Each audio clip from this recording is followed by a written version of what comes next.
1 year ago, this upcoming Saturday, I walked out of a $400,000 corporate tech sales job and into the unknown. For the past 4 years, and for the previous 4 before that, I had oriented my entire life on curating what I had called a quote-unquote successful career. When looking back on the 2016 version of me, he would have called it a smashing success.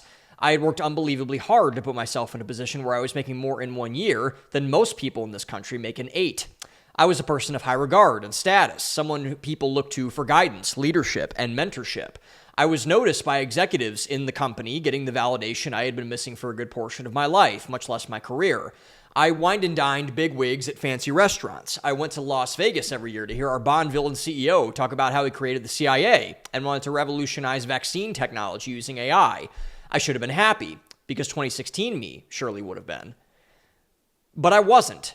The 2024 version of me saw something completely and totally different, mostly because he saw the world completely and totally different. When he looked at my career, I saw one that was built on insecurity, hollowness, and a very deep sense of unfulfillment. I had told myself for the longest time that I was building up a career for myself to set my future family up for the future. I was doing the quote-unquote right thing by putting my all into the corporate world, by making myself some type of leader of the new school, a big shot, someone people could envy. But that was a lie. The real reason why I poured so much of my soul into my corporate job was because I did it for me, as Walter White said. I spent my entire college career making myself quote-unquote bulletproof, deeply offended that people in my hometown didn't give me the respect I felt I was due, but never deserved in reality. I wanted other men to respect me, to bow at my feet. I wanted women to throw themselves at me sexually. I wanted older men to honor me and anoint me as the next big thing to cruise into a position of cushy C-suite leadership. And to be honest, I could have had all of those things. I certainly wanted them at the time, especially early on. I thought that if I maneuvered properly and worked hard enough, I could eventually become the CEO of the company I was working for, which is currently valued as the second biggest tech company in the entire world. But multiple things happened throughout that process that began to blur that vision, to make it less desirable over time. It was nothing I could have seen coming, but it came nonetheless. The first thing I realized was that I discovered that everything I thought I wanted through climbing the corporate ladder resulted in almost nothing but misery for those above me. The best piece of career advice that I give to people is the following.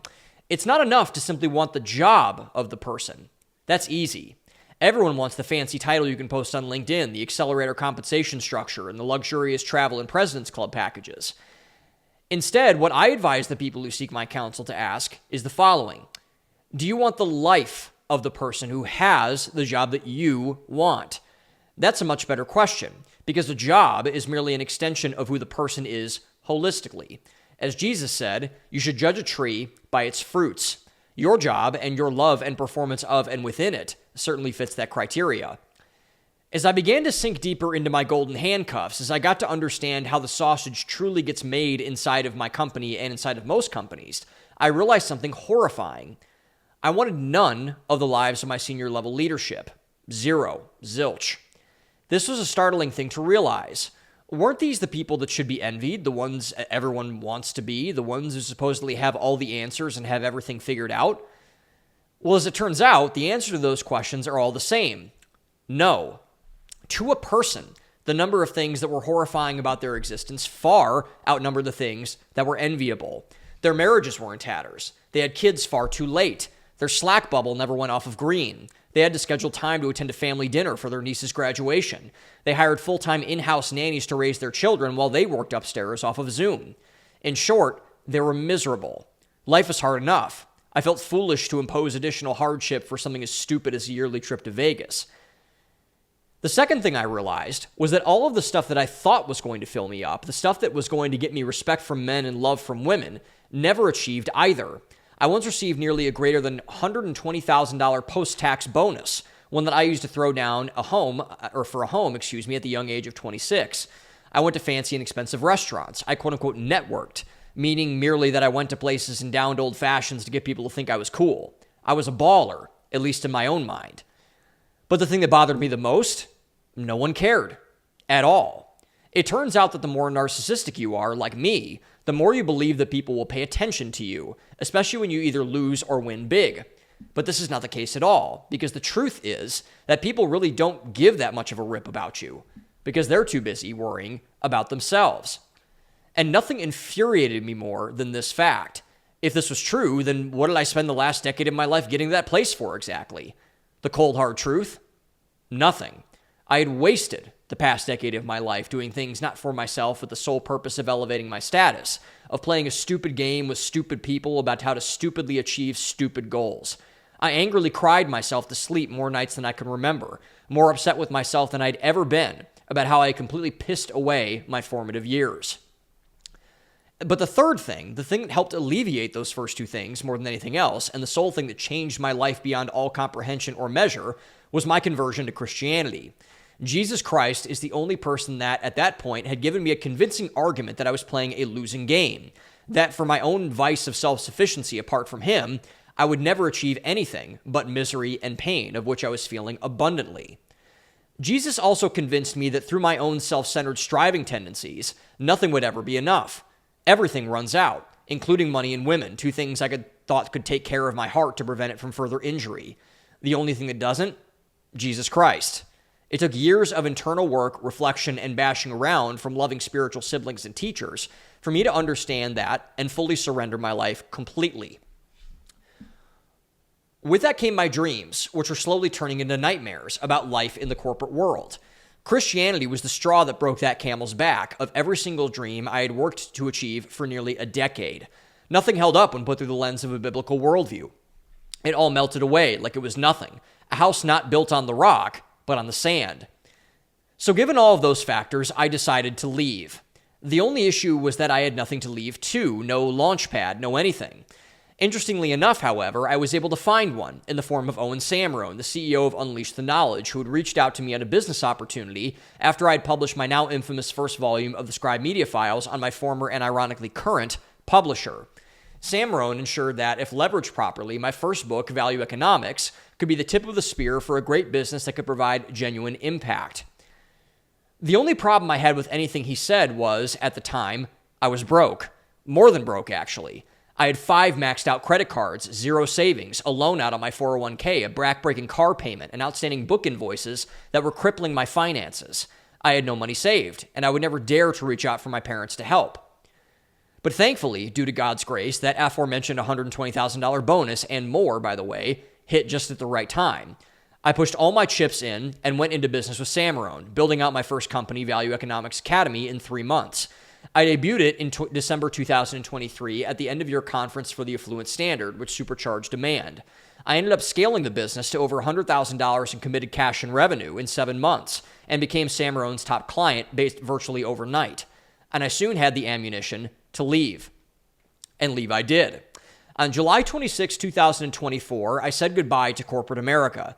It was a bittersweet day, because I genuinely liked many of the people I had worked with, most of whom had largely contributed to me making the amount of money in the first place. Yet, given all of this, I thought I was a shoo-in to succeed. I had a business that was booming, a media platform I loved, and a new home to build out a mothership, complete with a recently refurbished office, recording studio, and home theater. I was invincible, in my own mind. Or so I thought. As the great Mike Tyson once said, everyone has a plan until you get punched in the face. It just so happens that when I stepped out of the corporate world, I got punched in the face, liver, nuts, and throat several times over. My entire network, save for an amount of people I could count on one hand, one that I had carefully cultivated over the past decade, completely disappeared over the course of a month. My income went to zero for nearly 6 months. And standing before you a year later, I can say that my business and the business that I created out of it are both gone, tossed into the ether, destroyed after a failed scaling attempt after imploding at just over $20,000 a month in revenue generated. After starting with much, 9 months later, I largely had nothing. Around April of this year, I was at a low point. My best friend had just committed suicide. I had given a de facto funeral to what I thought was going to be a value-centered movement at a mastermind I threw, which, to add insult to injury, was also overwhelmingly successful on the day that he committed suicide. I was actively filling out applications to become a police officer in one of my nearby towns. My sales skills, the only thing I thought I had a leg to stand on, were proven to be coddled trash, as shown in a humiliating sales call review that left me questioning whether I was good at anything at all. But yet here I am, still alive. I just released a book a month ago to moderate success. I'm still producing content, as you can see by this show. My life and God, more importantly, are still good. As I've opened up more about just how brutally hard this past year and this past 7 months in particular have been, many people have asked me the same question. Have you ever considered going back to corporate, asking for your old job back, networking in with another firm? Surprisingly to these people, and at times to myself, I've given them the same answer every single time. Absolutely not. Never once have I remotely considered going back to the corporate workforce. When my mom called me, for example, and asked if I needed financial assistance earlier this year, I frankly told her that I would rather chop my arm off and sell it for plasma than ask her for money. I would rather chop my other arm off than go back into corporate America. Even though these last 7 months have been far harder and potentially the hardest of my adult life than anything I'd ever experienced beforehand, I have no plans whatsoever to ever go back to where I came from. And I've begun to ask myself, what exactly is the root of this? Is it pride, stubbornness, me wanting to prove something to other people, much like before?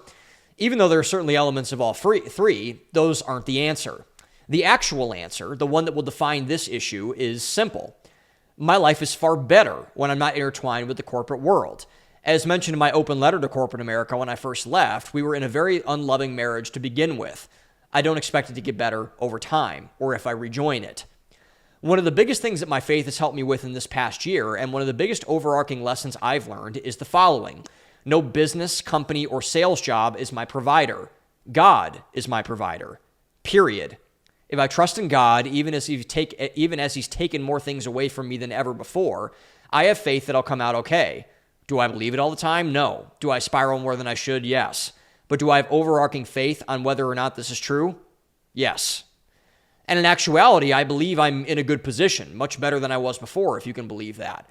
I'm currently helping an entrepreneur scale his company by helping build and scale his sales team. It's been a very challenging but rewarding process. I'm enjoying building my skill set and getting good at something again. I have plans for another business I'd like to start to build off my content, and based on all the investments in myself that I've made, the mistakes I've endured, and everything else that I've gone through, I think it's going to work. My health is great. My perspective is better tuned than ever. All things considered, I think I'm doing pretty good. We're going to be talking about many of these things and more in this episode. This is a topic I've long been encouraging people to think more about, and I figured there would be no better opportunity to do so than my 1-year quit-anniversary to do so. However, before we get into more specific details, there are 3 things that I've specifically learned over the last year after making the toughest decision of my life and quitting my corporate job to leap into the great unknown. I think they could be applicable and helpful to anyone, no matter where you find yourself.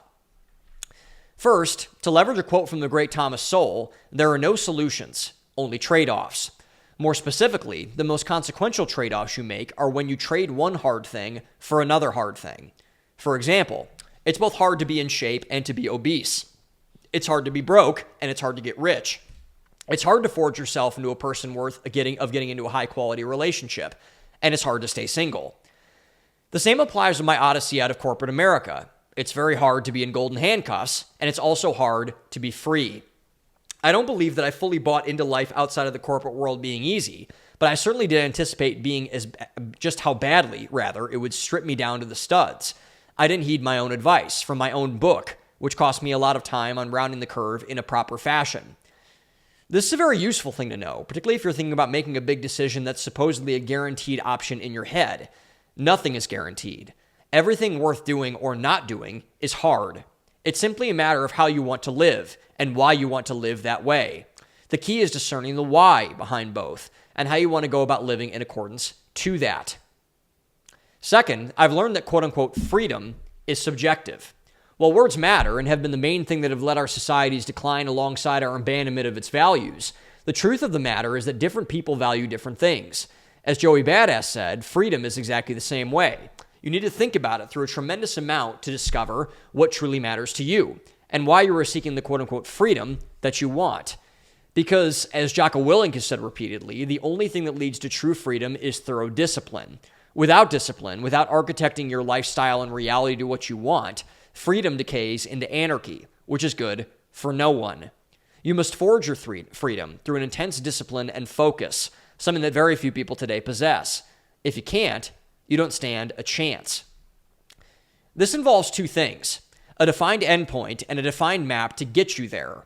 You must know what you are driving at, or you will drive off a cliff. Equally as important, you must know exactly how you plan on getting there and have plans to pivot if, and more than likely when, they do not go exactly according to your perfectly designed plan. Which leads me to the third thing I learned throughout this past year after leaving my corporate job. Once you discover that endpoint, the X that marks whatever spot you're trying to reach, once success is completely and fully defined, everything in your life gets better. Everything. You will feel clarity that you've never felt, experience peace that you've never experienced, and have almost all of your doubts drop to zero. There is nothing more dangerous than a man on a mission. More accurately, there is nothing more dangerous than a man on a mission who has a mission.